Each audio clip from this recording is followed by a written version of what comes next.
but when provincial parks open for a new season to new campers, you'll be able to have alcoholic beverages in more open spaces in provincial parks, like picnic spaces like where I'm at right now, and as well as beaches. Now, visitors can either bring their own alcohol or they can buy it in some select parks. But as you mentioned, there have been concerns about these new rules about bringing increased risks to drowning, for example, because some may decide to drink and swim in areas where there's open bodies of water in the provincial parks area. So when our colleagues at 680 News Radio first learned about this announcement and asked about this, Todd McCarthy, the Minister of Environment and Conservation and Parks, who of course made this announcement today, said that they don't see this really as being associated with the drowning risk at all, and then they add that if you are drunk, you basically shouldn't be in the water.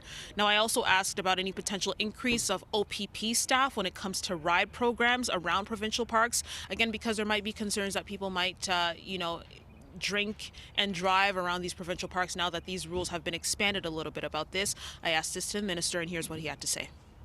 Proud of our OPP and our law enforcement for investigating, detecting, and controlling impaired driving. And I think the general education out there has massively changed the culture around it. Designated drivers are always encouraged, and we trust people to act and behave responsibly with respect to their consumption and with respect to each other. But for those few bad actors, whether here at the parks or outside the parks, who would disobey the law, who would drive impaired, they will be prosecuted, and they will face the full weight of the law. The minister went on to say that existing rules still apply to unruly behavior, though that includes those who are drunk in public, those who are drinking while underage, and of course those who are drinking either in a vehicle or a boat. Now, our Karen Seolin earlier today actually spoke with a couple of people this morning, asking how they felt about these new rules. Here's what they had to say. It's not Germany, it's Canada. It's a different society, a different attitude towards drinking. Well, it might be one of those NIMBY situations where it's like not in my neighborhood. I don't want it there. I don't want people urinating on my lawn, etc. Noise disturbances, etc., etc. If it's done responsibly, sure.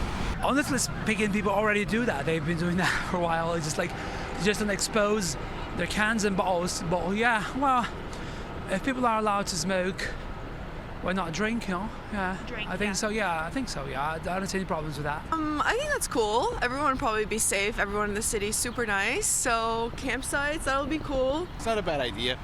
People are adults, they can control themselves. Oh, yeah, I think that's fine as long as everyone's responsible. Yeah. Enjoy, crack one open with a friend? Exactly, yeah. It's nice to enjoy the outdoors in the brief months that we have of summer, you know? It's a good idea. Yeah? Beer on the beach is good. Why is that a good idea? Oh, for sure.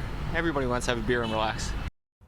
Now, Faiza, the minister also went on to say that some areas within the provincial parks will still be off limits to alcohol, and that'll include, of course, near playgrounds. And they also say that they're also going to be posting some clear signage to ensure people know where they can and cannot drink alcohol. Now, of course, this is just the latest move by the Ford government when it comes to expanding alcohol rules. We know that, of course, just last month it announced bring your own alcoholic beverages that would be allowed at outdoor public events. So, of course, this is just the latest announcement here when it comes to being able to enjoy alcoholic beverages in certain places.